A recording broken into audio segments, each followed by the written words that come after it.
because it was the 90s still, I just printed out lots and lots of copies of my CV, and I wanted to work in Auckland. So I went up to Auckland and just walked around every barrister's chambers that I could find and either handed in my CV or pushed it under the door and then waited for people to call me back. And I also faxed off, that's how 90s it was, I also faxed off a few from my dad's fax machine. Kia ora, welcome to That's Just Criminal with me, Sumudu, Thode, and my co-host, Annabel Cresswell. Today in the studio, we've got a special guest, Jacob Barry, Crown Prosecutor and Partner from Meredith Connell. Hi, everyone. Warm welcome to you, Jacob, and I'll just tell the listeners what you're in here to discuss today. We've had a few questions about how you actually get into criminal law. Lots of young people and students seem to find that there's not a direct pathway into criminal law, and that does seem to be the case. And so we are here today to discuss how we got into criminal law, how you might get into criminal law, and how things have changed over time. He's the first prosecutor we've had on the show. We got asked questions last time about do you end up screaming and shouting and having actual fights with each other in the courtroom. Jacob is someone none of us have fallen out with, so we decided he was acceptable to come on the podcast today. There was a total of one person that you had an opportunity to choose from, wasn't it?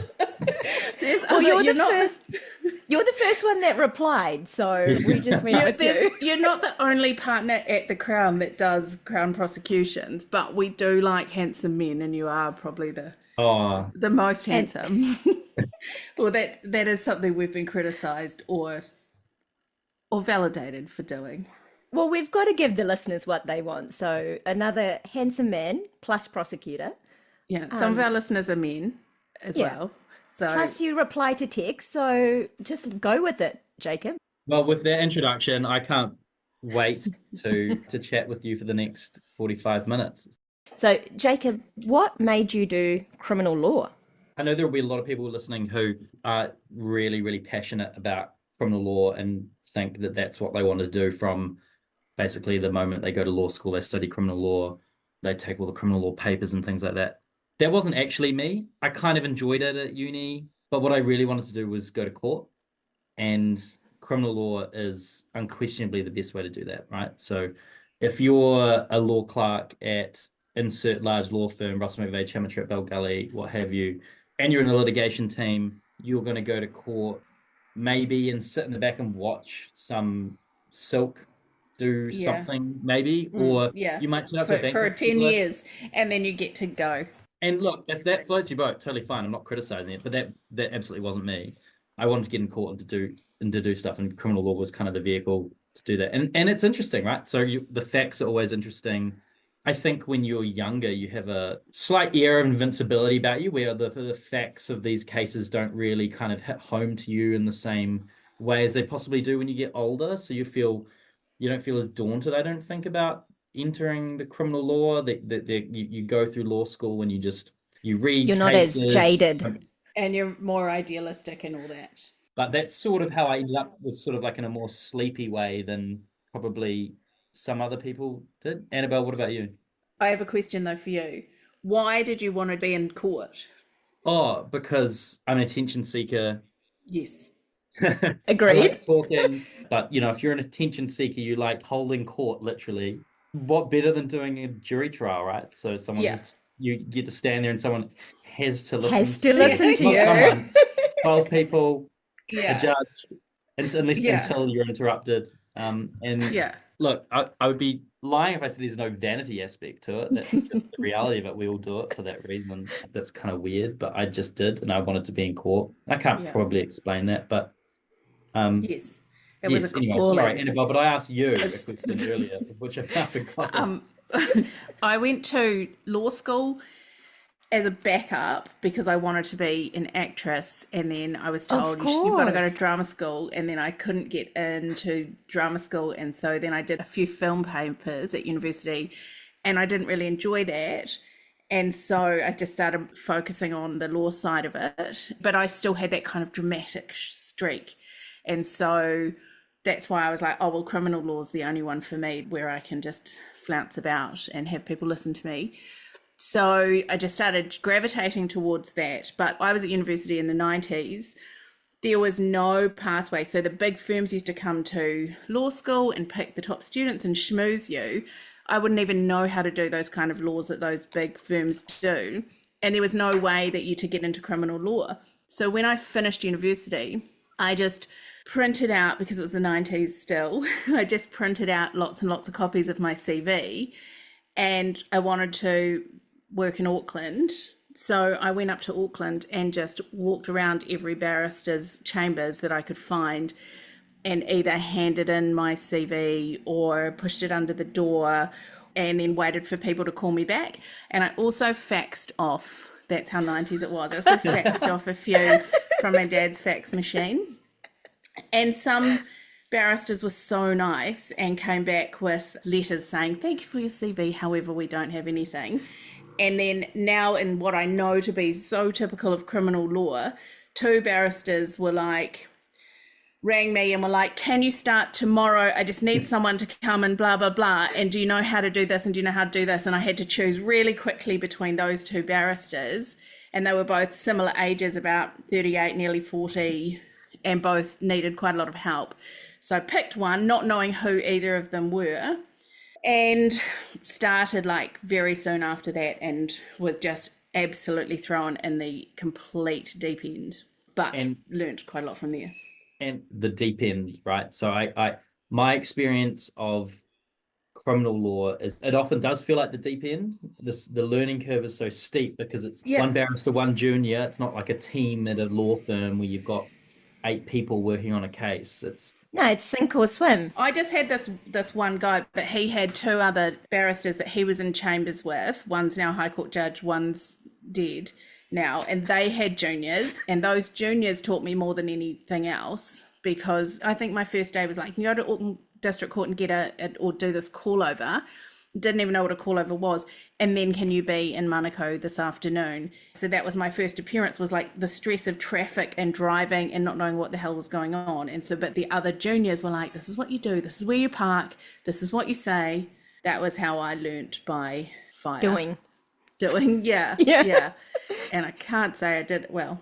That's so true, though. Like, you learn from people around you as opposed to your seniors. I think we can all say that we've learned and been given more tips and tricks from like people our own stage. I was gonna say age, but probably not age, but own stage, because you're kind of in the firing line together. Yeah, and I think as well, I now hire people on the fly like that. I'll find someone and I'll be desperate and I'll be like, okay, you seem fine. You can string a sentence together. You've got a law degree. And if they seem passionate about criminal law, you're hired. So I can so understand now, looking back, why those barristers just went on the fly. There was no big process.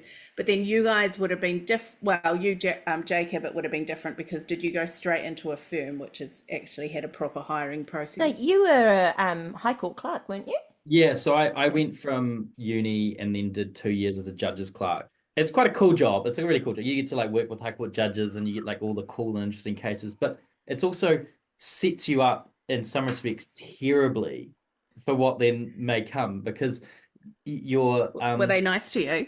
They are lovely people, and they are, you know, real human beings, and they themselves have been lawyers and senior practitioners who have kind of moved on. But of course, they come with their own kind of area of gravitas, and the gulf between your respective levels of seniority is enormous. And you're just finishing university, and you're now having to like write legal opinions for these people who have been around for kind of 20, 30 years, which is a really intimidating environment.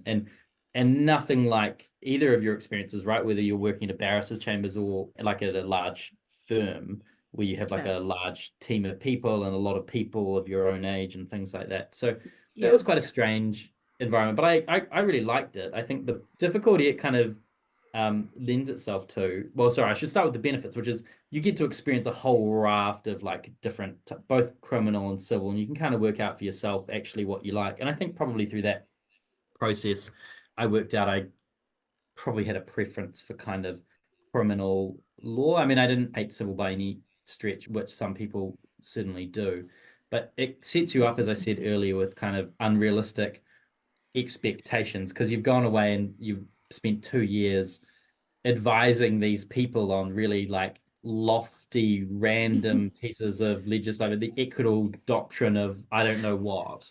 Yeah. And then in my case, you start at the Crown Prosecutor's office a couple of months later, and you're then being thrown around in the Manukau District Court and being shouted at by a judge. And you're like, well, this is a lot more real life than sitting in a room writing a memo for a judge. Actually, Yeah. And fast paced and, thinking on your feet, and you sort of don't have the luxury of researching for a day to write a page. oh, completely. And I don't think anybody truly appreciates how on the fly it can be at times. Like I recall occasions where, you'd head to court and you had one of the things that the junior prosecutor is supposed to do is the bail list, and you'll deal with bail applications or people have breached bail and things like that. Yeah. But of course, people breach bail at any kind of time of the day. Then suddenly you might, like, I remember a few times I'd literally be on my feet. And this was kind of 2014. We didn't have like firm laptops or anything like that. So you basically went out to court for the day and then relied on people calling you to like tell you what exactly you were going to appear on. You had like no paper, and maybe the registrar might print something for you. And your phone wouldn't have internet or, your Well, I emails would have or anything, internet. probably. Wasn't that long ago, Sumudu. Yeah, we're not talking that long ago. But you'd be on your feet arguing able a bail application, and some person who you've never seen in your life come and hands you a slip of paper to tell you about the next matter that you've got to argue on your feet. Did they fax it to you like Annabel's CV? I think he's talking in the 2010s, Sumudu, not the 90s. I have never received a fax. I don't think, Sumudu. I hesitate to use the word fun because actually we're dealing with some pretty horrific circumstances of the offending, and also just people's backstories and their experiences growing up that bring them to court. But it's a really enjoyable job. It's a tremendously sad job, as I said it earlier. Over time, it really does start to hit the sides. Each case kind of slowly grows on you, and I think maybe just as you get older and you're surrounded more by people who have got kids, if you don't have kids yourself, or you have nieces and nephews and you're doing a lot of cases involving really nasty sexual offending, it's impossible for that stuff to not kind of affect you. So it's important. If you are in the criminal law, you should be always speaking to people about these types of things to make sure that it's not getting you down too much, because no one's really... Have we moved Jacob from how I got into law to advice for how to keep your wellness and mental health? We've gone through the whole career. Can we cut me talking about being sad? No, I want to cut back to that because that's actually a very important part of it. I was gonna say it's similar, but we'll listen to how Sumudu got into criminal law. I couldn't be an architect because I couldn't draw. I couldn't be a doctor because I don't like blood. And then I wanted to do psychology, but there was a 3-hour psych lab, which was like 3 till 5 p.m. on a Friday. And you've got to remember, I went to Otago, and that is not study time on a Friday afternoon. So I didn't want to do psychology, but law lectures were earlier in the morning. So I decided to go to law school. And so law was kind of a fallback. And you had to do one of the professions, obviously, did you? Being a Sri Lankan, you had to be either an accountant. I didn't want to be an engineer. I think it was important to have the Sri Lankan bit in there, because otherwise it's like, why are you talking like those are the only things you could do? But I completely understand what Jacob was saying about being a lawyer and going to court, because for me, that's what being a lawyer is, not sitting in an office reading contracts. So I think criminal law was kind of, I don't know, it's the only thing I ever wanted to do. Yeah. And then a big thing about it I found and this is starting on the defence side, what I kept hearing when I started doing defence work from the barrister I worked for and a few others around was, you've got to have what it takes. You've got to have this resilience and this inner strength and this, do you have it? Do you have it? And I told my bird story on here before? We can edit it if I have. But my famous story from being an early barrister, I was trying to prove to the barrister I worked for that I had what it takes, because he kept saying, you've got to be strong and you've got to be able to listen to this stuff and you've got to have a strong stomach. And we were walking back from court one day, and the barrister I worked for was going on about how he wasn't sure if I had what it took, and they used to be able to be really mean to you back in those days, of the days of the fax. And then a car drove past and hit a bird, and the bird lay dying on the street. Like, I know the story. and then he was like, "Oh, Annabel, that bird has to be killed. I've got Gucci shoes on. I can't do it. If you want to show me you've got what it takes, you need to go and kill that bird." And so in front of him, I couldn't be like, "Oh, yuck," I had high heels on, killed the bird with a high heel to prove to him that I had what it takes, and then went back to the office and waited till he'd gone before I was like, "Oh my God, I've just had to kill a bird." But, you know, I showed it.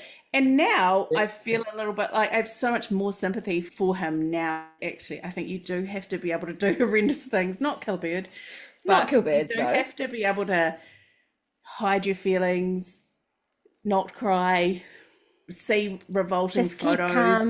calm and carry things. on, right? Yeah, exactly. And that is a big part of it. The three of us here doing sex trials in particular, that's hard work. And particularly on the defense side, you have to ask some really awful questions at times, and it's not that pleasant. And you do have to have a steely resolve to be able to get through that. Yeah. I think it's also like what you start off with, because like my first day as a law clerk, so I was still doing profs, didn't have a practicing certificate, just my first day on the job. I was asked to put a trial file together for the barrister I was working for because he was doing a jury trial in a couple of weeks. It was Anthony Dixon. Are we supposed to know that person? Crez, do you not know? Oh, Crez. If you Google him and you'll know who I'm talking about. Okay, who is he though, for listeners who might not know? He was somebody who went on a back then meth rampage and cut somebody's arm off and shot somebody else, and this was the retrial, and this was my first file that like I printed and hole punched and got paper cuts and put together. And so like I didn't have the benefit of dealing with like a drink driving or a graffiti or whatever else that juniors start off with. My first file was a murder, so I kind of feel like nothing bothered me for years because that was like my trial by fire. But like Jacob said, I think when it started to hit me was much later, when I started doing sex trials, and it was kids. Yeah, once you have kids as well. It's a little bit harder to have that. My cousin, who I'm really close to, had 2 young daughters, and it was kids around their age because they were the kids that I was closest to before I had my own. And I think that's when it started really hitting me. Going to court and questioning a 7-year-old about how they weren't sexually violated by their father, for example. That's what we have to do. Like, but it hits you. It hits you all of a sudden, and you're like, shit, what I do is serious. Yeah. I think we've talked about various points, kind of like steep learning curves. Annabel, do you want to talk about your sort of first trial as a kind of a defense or prosecutor where Jesus Christ. That Yes. I think it's important that we share that The trauma. like, we're all like a reasonably far Yeah. along our careers now and feel really comfortable in doing what we're doing, but it's not always that way. I think one of the things when you're a criminal lawyer, the greatest ways that you learn are in the court and from the judges who tell you off for doing it wrong. And so most of us, I think, have just been sent into a trial without a senior there to tell you what to do, or even if the senior is right there, the minute you're on your feet, they can't actually stop you.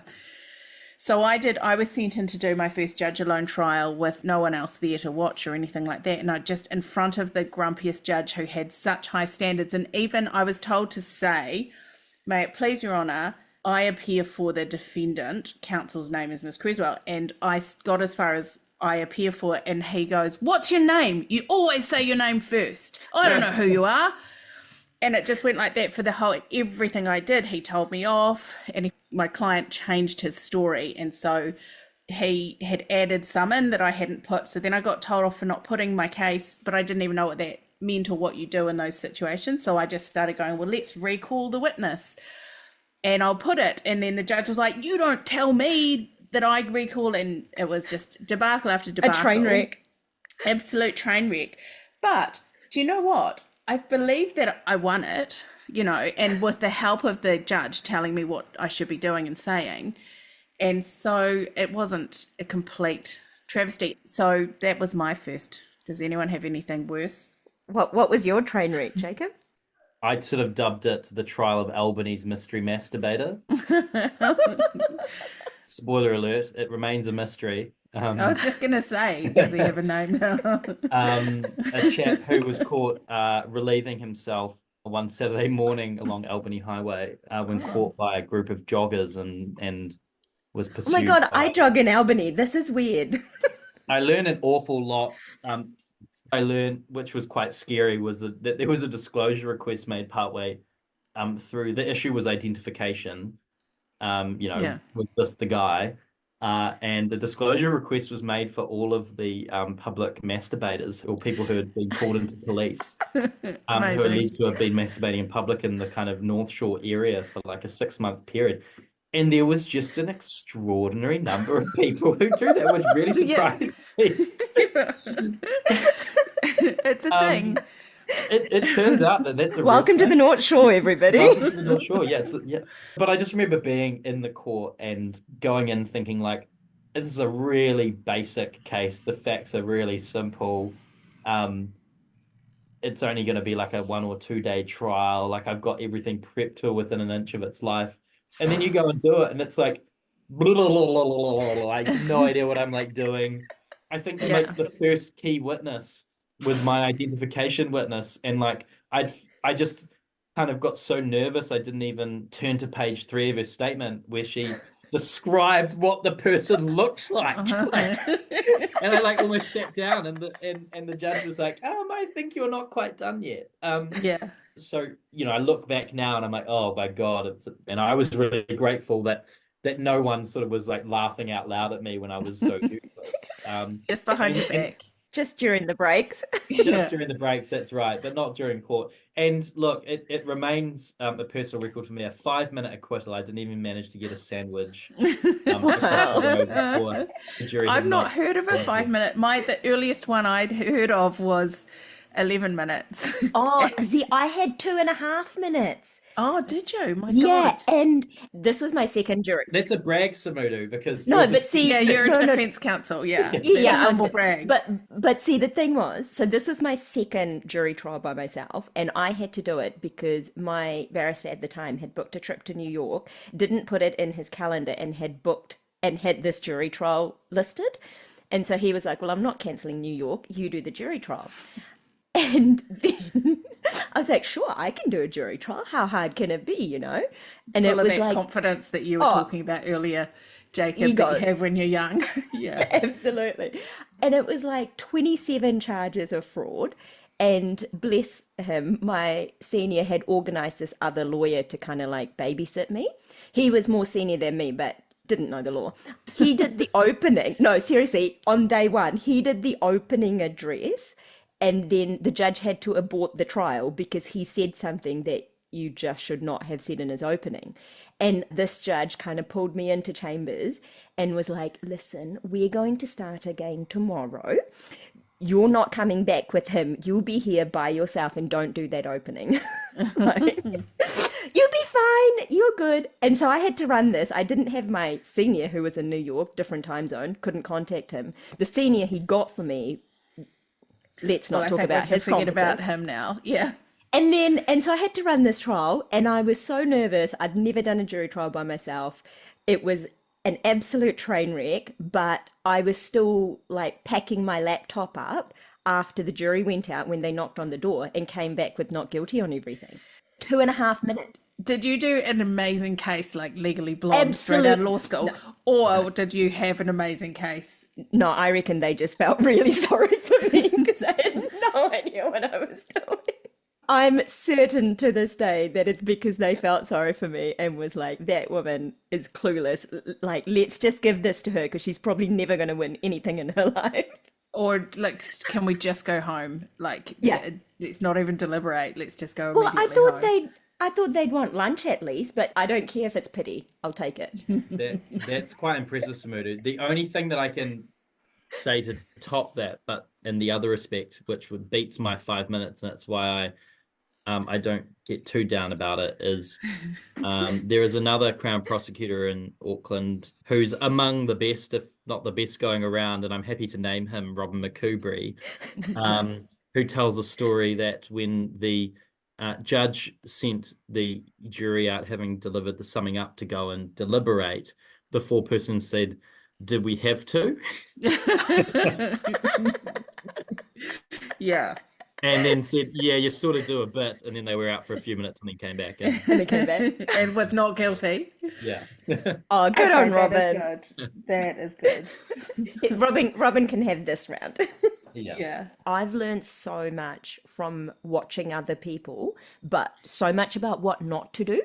You sit in a list court or you watch a trial and you listen to what the lawyers say or the prosecutor or whatever, and you listen to how the judges react or Yeah, totally. So that's how we all got into it. Does anyone know from visiting universities and things if there's better, easier pathways into criminal law? The Criminal Bar Association get invited now to the universities to talk about criminal law. So I think that's one pathway that barristers come down. back then, like you say, you kind of just had to know somebody or completely put yourself out there and hope like how somebody would hire you. Nowadays, you can sort of look people up on LinkedIn or you can look up a website. Like those days, most people didn't even have websites. And so I think lawyers are more accessible. I have someone working for me now who, I'm sure she won't mind me saying, she didn't know anyone how to get into criminal law. Her mum was a hairdresser and her mum was doing the hair of a junior of mine. And so it got back to me, oh, this girl wants to go into criminal law. And I was like, send her in. She came in to do work experience. She was prepared to work for free. And then my law clerk quit. And so I was like, okay, can you turn up tomorrow and I'll pay take you you on. time. Yeah. So that is a pathway as well, if your mum's a hairdresser. I've got an ex-registrar, somebody who was a court registrar, and I saw them in court, interacted with them. They didn't annoy me every time I went to court. I was like, I'll take you on. Actually, I have two registrars, ex-registrars. But the other thing is that now, depending on where you are, there's the public defence service as well, which wasn't an option when we started out. No, and they must do recruitment drives and go to the unis, do they, and try and get people out of law school. And I assume the Crown, with all its resources, also, do they, Jacob, go to law schools? And that's such a phrase that's always used, the Crown with all its resources. I know, I love it. My take on entry into criminal law compared to days gone by, to the extent that I understand it, it's probably a good opportunity here to talk about how the Crown warrant system actually works in New Zealand and how you are and how prosecutors work more generally. Because go on then, make it interesting, make it quick, snappy and funny. This is not an ad for the Crown. No, it's not. New Zealand has a really unique system, right? We have private law firms running our criminal prosecution service, right? Yeah. And so private law firms who can do all manner of things between prosecuting, conveyancing, civil litigation, commercial litigation, running criminal prosecution, like the firm where I'm at. And that happens in a large number of places around the country. It happens up in particular in Northland. I know that's where you practice a lot, Sumudu. And so I think bigger kind of Crown firms have more opportunities for people to do criminal work and come into there and get more exposure to criminal work. So that's one way that people get exposure to it, is through that. And as you say, also the PDS now is a firm-like environment, I think. I think I would have to probably describe it as slightly more ad hoc ways, right? Like you find the opportunities with individual barristers, but it's easier to access them than probably it was because of easier places to market. There's a lot more barristers now. There's a lot more chambers now. So I think there's certainly a lot more opportunities than there was when we started practicing. Yeah, there was only a few of only the kind of top barristers could take a junior now, where it seems a lot of people take on juniors. But there's also the police prosecution service and all of the ministries. And I should say, after the Bird incident, I left and went to work for the Ministry of Social Development and their prosecution team for a while too. And that was really good because I just got experience after experience. I was the only prosecutor there. I just didn't have a lot of people to learn from, but that was another way of doing it. And then went back to the Defence Bar eventually after that. So all those ministries also have opportunities. I think you've talked about it on a previous episode, Annabel, but Sumudu and I both kind of only come from really either end of the spectrum. We've only done one thing, but I've always thought that the criminal profession is really open, accepting, people jumping around. If you want to practice criminal law, you should be prepared to do both. I think it just so happens that Sumudu and I have respectively just done one thing, but that I think people really need to be open to doing both sides of it. I think so, but also I think you just naturally have a preference. So whenever I prosecute, I don't mind prosecuting, and I think it's good skills and it's a good skill set. But I always am like seeing it from the other side and just leaning towards, and I want to know the people, where you get to know the people that you're defending much better on the defense side. And I know prosecutors that just way prefer prosecuting. So I don't know if there's anybody that just is equally happy to do both sides. We talked about it in episode 2 with Rishi, like he was saying with the Victorian bar, you know, they're like die-hard defense lawyers. You kind of don't have people that do both. Whereas New Zealand's really different, because you could do, you know, you could be a defense lawyer like yourself, Annabel, but then do Crown prosecutions as well. So you could be defending somebody this week, but next week you could be prosecuting someone. Whereas, like, I've only ever done defense, to be honest, to probably my mother's disappointment, only want to do defense. And is it same as you, Jacob? Do you ever want to do some defense? Yeah, I mean, I do. Like, I think that, to your point, the people side of it, Annabelle, I think is a really good one, because I think you experience the people or the personal side of it quite differently. The personal experience, I think, say, as a prosecutor, is you're dealing a lot with the police directly, and you're not often dealing throughout the life of a case with witnesses and the people who are connected to the case. You only get that experience when you're really at trial, which is always felt to me quite a cold way of going about it. It's almost like this is a weird analogy, but it's sort of like, you know, a surgeon you never really meet until they like come up and then like cut you open. But I mean, we get to, you know, not just the clients, we get to know their parents and their partners and their kids and their whole family, who think they can call you on a daily basis sometimes. But, you know, you get to know so much more than just what's on paper.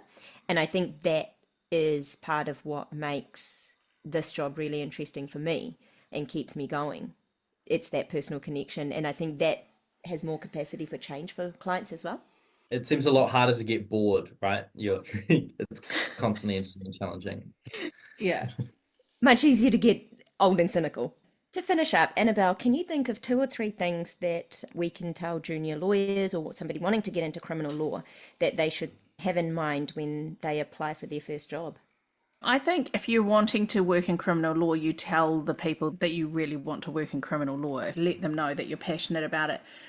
We get CVs sent to us. I always like people showing the initiative and sending CVs and saying what they might have done to try and get into criminal law. But I also just want to say you can string a sentence together and that you've got some courage and some resilience. So I'll usually have a coffee with someone and see if they've got that. I'll just be like, would you kill a bird in the street?